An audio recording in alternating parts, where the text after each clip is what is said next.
출애굽기 15장 22절부터 27절까지 봉독해 드리도록 하겠습니다. 모세가 홍해에서 이스라엘을 인도하며 그들이 나와서 수르 광야로 들어가서 거기서 사흘 길을 걸었으나 물을 얻지 못하고 마라에 이르렀더니 그곳 물이 썩어 마시지 못하겠으므로 그 이름을 마라라 하였더라. 백성이 모세에게 원망하여 이르되 우리가 무엇을 마실까 하며 모세가 여호와께 부르짖었더니 여호와께서 그에게 한 나무를 가리키시니 그가 물에 던지니 물이 달게 되었더라. 거기서 여호와께서 그들을 위하여 법도와 율례를 정하시고 그들을 시험하실때 이르시되 너희가 너희 하나님 나 여호와의 말을 들어 순종하고 내가 보기에 의를 행하며 내 계명에 귀를 기울이며 내 모든 규례를 지키면 내가 애굽 사람에게 내린 모든 질병 중 하나도 너희에게 내리지 아니하리니 나는 너희를 치료하는 여호와임이라. 그들이 엘림에 이르니 거기에 물샘 12과 종려나무 70그루가 있는지라. 거기서 그들이 그물 곁에 장막을 치니라. 아멘.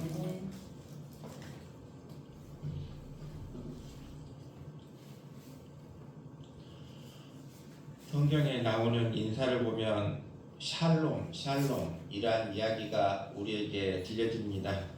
히브리 사람들은 샬롬이다. 바로 샬롬이라는 말은 평강을 의미합니다. 헬라어로는 에이레네 또한 평강을 의미합니다. 유대인들은 바로 평화를 복으로 알았기 때문입니다. 평화가 없이는 아무리 오래 살고 건강해도 복이 아니다. 그러기에 유대인들은 한결같이 평화를 귀히 여김을 보게 됩니다. 신약시대에서는 이 인사가 조금 바뀌게 됩니다. 평화보다는 더 앞선 인사가 있었다는 것입니다. 그래서 너희에게 평화가 있을지어다가 바뀌어서 은혜가 있길 원한다. 은혜가 있길 바란다. 너희 삶에 너의 가정에 은혜가 있길 원한다. 이와 같이 말하고 있습니다. 우리 삶 속에도 은혜가 넘치는 귀한 우리 모두 될 수 있기를 바랍니다. 성도가 누굽니까?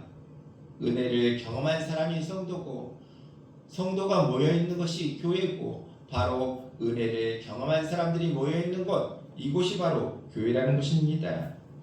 그러기에 성경에 나오는 서신들에 언제나 은혜와 평강이 있을지어다 이와 같이 말하고 있습니다.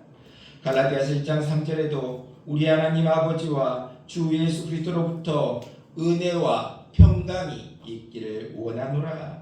고린도전서 1장 3절, 고린도후서 1장 2절 모두가 다 하나님 우리 아버지와 주 예수 그리스도로부터 은혜와 평강이 있기를 원하노라 이와 같이 말하고 있습니다. 무슨 말입니까? 은혜가 있어야 된다. 은혜가 있어야 된다. 오늘 이 시간 우리 모두도 은혜를 체험한 사람이기에 이 자리에 나와 예배한 줄 믿습니다. 은혜가 우리 모두에게 함께하는 귀한 시간 될 수 있기를 바랍니다. 오늘 이 시간 우리는 말씀을 통해서 우리 모두가 다음과 같은 사실을 깨닫기를 원하고 있습니다. 은혜를 받고 은혜를 체험하고 그래서 그 체험한 은혜로 말미암아 모든 어려움 고난도 이기고 승리하는 은혜의 사람이 있는가 하면 은혜를 체험하고도 원망 불평하다가 귀한 축복의 자리에 이르지 못하는 사람들 또한 보게 됩니다. 그러기에 우리는 어떤 삶을 살아야 되겠는가? 은혜를 체험하면서 그 은혜로 말미암아 축복의 자리까지 이르는 귀한 우리 모두 될 수 있기를 바랍니다.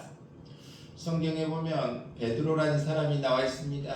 누구나 아는 인물, 그가 베드로입니다. 베드로가 갈릴리 바다 한가운데 배 안에 지금 있었습니다.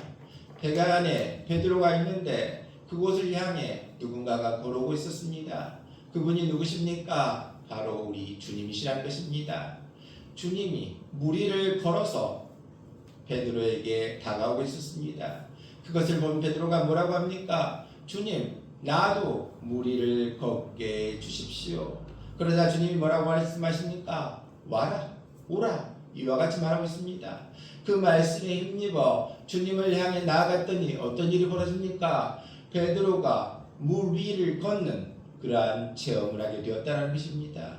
물 위를 걷는 베드로, 그런데 갑자기 주님을 보던 시선을 어디를 향하게 됩니까? 물결을 보고 풍랑을 보니 어떻게 됩니까? 아, 내가 어떻게 지금 무리를 걷고 있지? 또 의심이 들고 그러자 갑자기 어떤 일이 벌어집니까? 물속에 빠져들고 말았다는 것입니다. 그때 베드로의 행동이 어떻습니까? 주님, 나를 구해 주십시오. 살려 주십시오. 그러자 우리 주님이 손을 내밀어서 베드로를 건져 주심을 보게 됩니다. 그렇습니다. 바로 베드로는 무리를 걷는 체험을 했기에 또 어떤 심령이 있었습니까? 마음속에 내가 물속에 빠질지라도 우리 주님이 건져 주실 것이라는 확신 또한 있었음을 우리는 보게 됩니다. 바로 은혜를 체험한 사람이 이와 같다는 것입니다. 때로는 넘어지고 때로는 쓰러질지라도 우리 주님이 반드시 나를 일으켜 주실 것이다. 이와 같은 사람이 바로 은혜를 체험한 사람임을 우리는 성경을 통해 보게 됩니다. 우리가 또 보면 탕자의 비유를 우리는 알고 있습니다. 탕자의 비유에서 둘째 아들이 이제 아버지께 뭐라고 합니까? 이제 세상으로 나가서 좀 마음대로 살고 싶어서 자기 목에 유산을 달라고 아버지에게 이야기합니다. 이제 아버지는 그 둘째 아들의 목을 그에게 떼어서 그 목을 가지고 둘째 아들은 세상을 향해 나가게 됩니다. 정말 행복하고 좋을 것 같았는데 금방 그 돈은 사라지고 없어지고 방탕하게 살다가 그 돈이 다 떨어지고 결국은 어떻게 됩니까? 돼지들이 먹는 쥐염 열매도 먹지 못할 그러한 상황에 처하게 됩니다. 그때 탕자는 무엇을 생각합니까? 아버지를 생각했다는 것입니다. 아버지한테 돌아가야 되겠다. 아버지 품에 나아가야 되겠다. 왜 그런 생각을 가졌습니까? 아버지의 사랑을 그는 체험했기 때문입니다. 아버지가 나를 얼마나 사랑하는가, 아버지께서 나를 얼마나 사랑하는가, 그 사랑을 체험했기에 다시 아버지 품으로 돌아가야 되겠다. 그러한 사실을 깨닫고 아버지 품으로 돌아가는 모습을 보게 됩니다. 그렇습니다. 은혜를 체험한 사람은 이와 같다는 것입니다. 당장은 어렵고 답답하고 또 죄로 인해 넘어지지만 다시 일어서서 회개의 자리로 나아가는 사람, 그가 바로 은혜를 체험한 사람임을 기억할 수 있기를 바랍니다. 우리는 세상에 살아가면서 여러 가지 시험을 보고 또 시험을 보는 사람들을 우리는 목격합니다. 공무원 시험을 보거나 경찰 시험을 보거나 또 각종 자격증 시험을 보는 사람들을 보게 됩니다. 그때 이들을 가르치는 강사들의 한결같은 이야기가 어떤 이야기를 주로 합니까? 기출문제를 잘 봐야 된다. 기출문제를 잘 보고 또 기출문제를 풀다가 틀린 거 있으면 또 기본서도 보고 다시 또 여러 가지 책들을 봐서 기출문제를 잘 이해하면 좋은 점수를 맞을 수 있다. 이와 같은 이야기를 합니다. 무슨 의미입니까? 과거를 통해서 현재 더 좋은 점수를 맞을 수 있다는 사실을 우리에게 알려주고 있습니다. 그렇습니다. 성경도 마찬가지입니다. 성경도 일종의 기출문제와 같다는 것입니다. 성경에 보면 믿음의 선조들이 나와 있습니다. 그 믿음의 선조들, 과거의 믿음의 선조들을 보면서 그들이 잘못됐던 점, 또 잘했던 점, 신앙의 길로 걸어가는 그러한 과정을 우리가 보면서 어떤 걸 느껴야 됩니까? 아, 나는 이와 같은 죄는 범하지 않아야 되겠다. 아, 이와 같이 가는 것이 더 믿음의 길이구나. 축복받는 길이구나. 그것을 깨달을 수 있도록 성경에 나와 있는 믿음의 과거의 선조들을 통하여 오늘 우리가 어떻게 나아가야 될 것인가, 어떤 것이 복된 것인가, 그런 것들을 깨달을 수 있기를 바랍니다. 또 성경에 나와 있는 다윗은 어떤 사람입니까? 다윗을 통해서 우리는 한번 생각해 볼 필요가 있다는 것입니다. 다윗은 성군이다. 은혜를 체험한 사람이다. 이와 같은 이야기를 많이 합니다.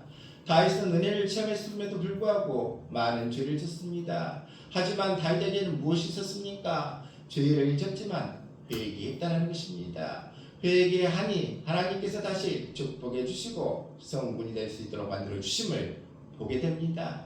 마찬가지입니다. 하나님의 은혜를 체험한 사람은 잠깐 넘어질 수도 있습니다. 고난당할 수도 있습니다. 하지만 다시 주님의 이름을 부르고 나아가면 축복해 주신다. 이러한 사실을 믿고 나아가는 우리 모두 될 수 있기를 바랍니다. 또한 우리가 성경 보면 야곱이라는 인물을 보게 됩니다. 야곱은 어떻게 보면 굉장히 비열한 사람입니다. 형의 장자권을 뺏기 위해 팥죽 한 그릇으로 형의 장자권을 이렇게 뺏는 그러한 모습을 보이기도 합니다. 눈이 어두운 아버지 이삭을 속여서 형 에서가 받아야 될 그 축복을 대신 자기가 받아버리는 그러한 약간의 비열한 모습을 보이는 그러한 사람, 그가 야곱이라는 것입니다. 이러한 사실로 인해 형 에서의 노여움을 사게 되고 그는 어디로 갑니까? 외삼촌 라반의 집으로 피하게 됩니다. 외삼촌 라반이 처음에 야곱을 봤을 때 너무 잘해줍니다. 하지만 시간이 흐를수록 본색이 드러납니다. 바로 더 야곱은 더 강적을 만나게 됨을 우리는 보게 됩니다. 바로 야곱이 자신의 딸 라헬을 사랑하는 줄 알고 7년 동안 열심히 일해주면 내 딸 라헬과 결혼시켜주겠다, 그런 이야기를 합니다. 그런데 그 7년이 지나니까 누구를 보내줍니까? 레아를, 그 언니 레아를 보내줍니다. 그러면서 말합니다. 라헬과 결혼시켜줄 테니까 7년을 더 일해달라, 그러한 이야기를 합니다. 그럼에도 불구하고 야곱은 또 7년, 14년 동안 거기서 또 일을 해주는 그러한 모습을 보게 됩니다. 그런데 그 외삼촌 라반은 여러 차례 또 약속을 어기고 그러한 사실을 보면서 야곱 또한 자기 힘으로, 자기 능력으로, 자기 지혜로 살아가려고 했지만 그럴수록에 더 큰 강적을 만나게 되는구나, 그러한 사실을 우리는 보게 됩니다. 이제 야곱이 가족과 재산을 다 이끌고 고향 땅으로 돌아가게 됩니다. 이제 고향 땅으로 돌아가는 길에 어디 강을 만나게 됩니까? 야복강을 만나게 됩니다. 이제 야복강을 다 가족, 모든 양, 이러한 모든 것들이 다 건너가게 하고 자신 혼자, 야곱 혼자 야복강 강가에 있게 됩니다. 그때 누구를 만납니까? 바로 천사를 만나게 됐다는 것입니다. 천사를 만나서 천사와 무엇을 합니까? 씨름을 하게 됩니다. 천사와 씨름하다가 날이 밝으니 천사가 이제 나는 떠나야 된다. 그때 야곱은 절대 놓아주지 않습니다. 나를 축복해 주시지 않으면 나는 절대 당신을 놓아줄 수 없습니다. 그러자 천사가 이제 너는 야곱이 아니라 이스라엘이다. 하나님과 겨우 이겼다. 그와 같은 의미의 이스라엘이다. 이와 같이 하면서 축복해 주시는 모습을 보게 됩니다. 바로 야곱이 자기의 힘으로, 자기의 지혜로, 자기의 능력으로 살려고 발버둥 쳤지만 더 강적을 만나게 되고 더 힘든 상황에 처하게 됐을 때 야곱은 결국 깨닫게 됩니다. 하나님이 축복해 주셔야 내 인생이 복되는구나.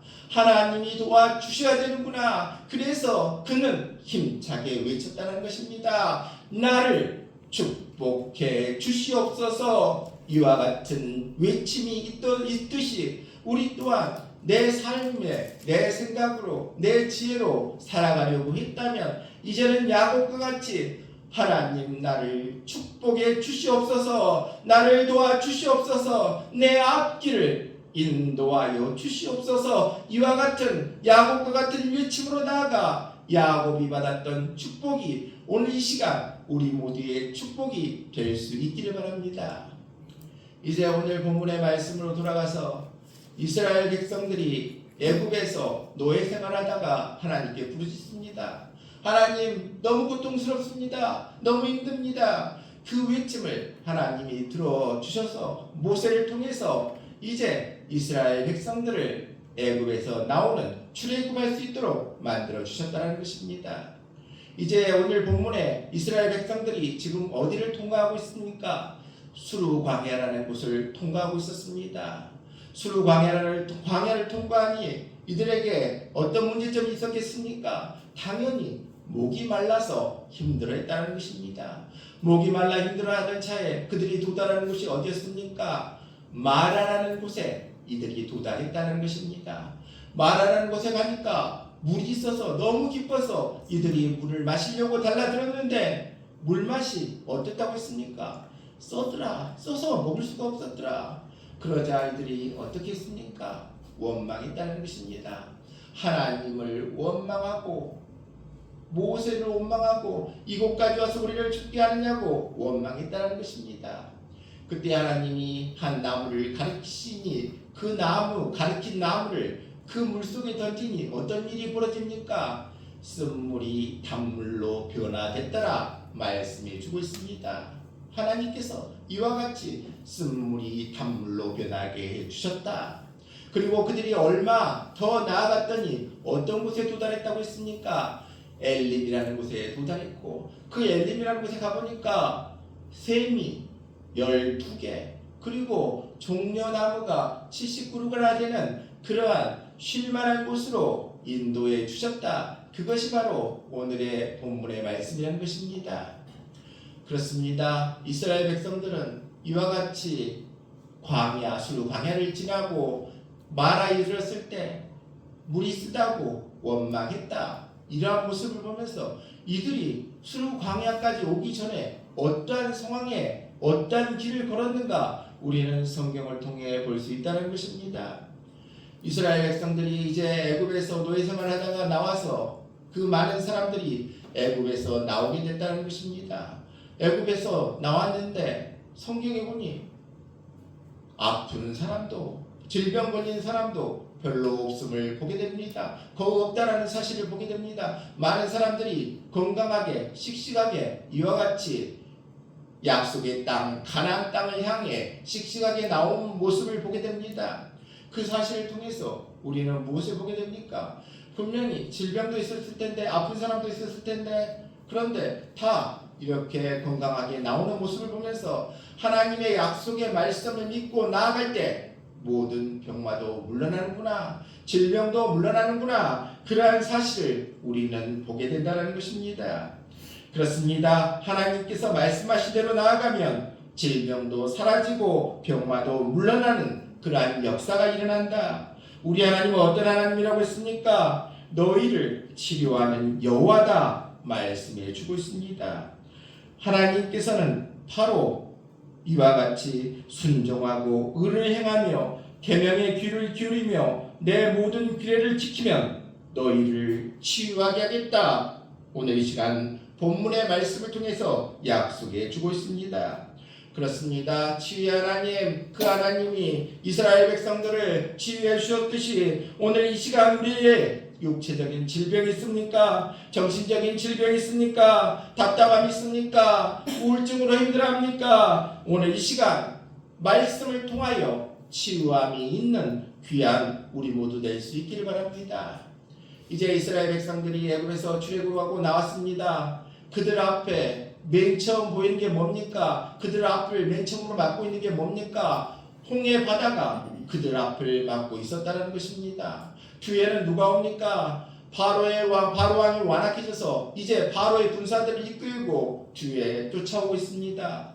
앞에는 홍해, 뒤에는 바로의 군사들. 이때 이스라엘 백성들은 어떻게 합니까? 원망했다는 것입니다. 여기까지 와서 우리를 죽이려고 하는가? 원망했다는 것입니다.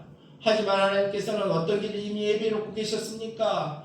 홍해가 갈라지는 역사를 예비해 놓고 계심을 보게 됩니다. 그래서 이들은 홍해가 갈라져서 마른 땅과 같이 그곳을 건너는 큰 은혜를 체험하는 이스라엘 백성들을 보게 됩니다.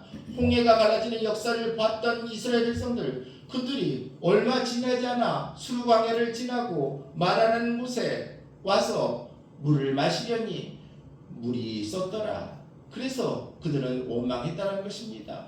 그 큰 은혜를 체험하고도 원망하는 이스라엘 백성들을 보면서 나 또한 하나님의 은혜를 체험하면서 때로는 내 앞에 닥치는 문제들, 닥치는 어려움 때문에 원망하는 이스라엘 백성들과 같은 나 자신은 아닌가 다시 한번 돌아볼 필요가 있다는 것입니다. 하지만 우리 하나님은 어떤 하나님이십니까? 이미 쓴물을 단물로 변화시키고자 다 예비해 놓고 계셨다는 것입니다.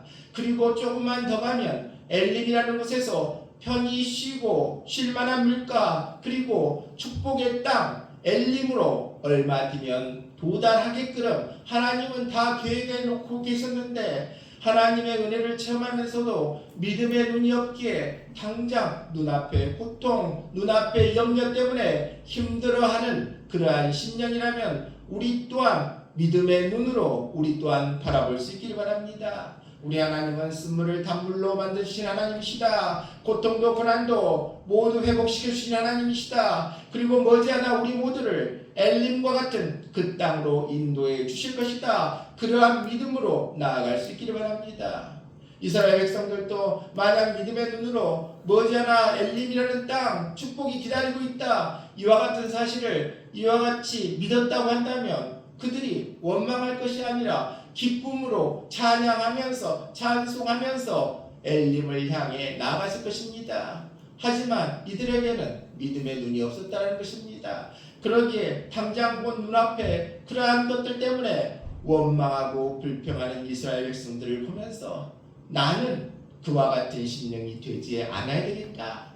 나는 은혜를 체험했고 이 은혜로 말미암아 때로는 내 삶에 스물과 같은 어려움이 있을지라도 우리 하나님은 반드시 그러한 환경을 단물과 같이 바꿔주실 것이다. 이와 같은 믿음으로 나아갈 수 있기를 바랍니다. 그리고 이와 같은 믿음으로 나아가다 보면 하나님께서는 분명히 엘림과 같은 축복을 우리를 위해 갖고 계신다. 기다리고 계신다. 엘림의 축복이 머지않았다. 이와 같은 사실을 믿는다면 우리 인생길 오늘도 기쁨으로 찬송하면서 찬양하면서 기쁨으로 나아가지 않겠습니까? 우리 모두가 이와 같은 엘림이 우리에게 주어진다. 엘림의 축복이 있다. 그와 같은 사실을 믿고 오늘도 믿음의 길을 한 걸음 한 걸음 나아가는 우리 모두 될 수 있길 바랍니다. 우리 하나님은 바로 이와 같이 우리를 위해서 좋은 것들로 예비해 놓으신 하나님, 그 사실을 믿을 수 있는 근거는 뭡니까? 은혜를 체험한 사람만이 그와 같은 사실을 믿음의 눈으로 바라보고 믿음의 눈으로 그러한 사실을 깨닫고 기쁨으로 나아갈 수 있다 말씀해 주고 있습니다. 오늘 시간 우리는 두 종류의 사람을 보게 됩니다. 하나님의 은혜를 체험하고 그 은혜로 말미암아 모든 것들을 이기고 또 그 은혜를 바라보며 축복받는 사람과 하나님의 은혜를 체험하고도 당장 눈앞에 보이는 것들 때문에 원망하다가 결국은 축복의 자리에 이르지 못하는 그러한 사람들을 보게 됩니다. 나는 어떤 사람이 되어야 될까? 오늘 시간 우리 모두가 다시 한번 생각하는 귀한 이 시간 될 수 있길 바랍니다. 나는 은혜를 체험한 사람이다.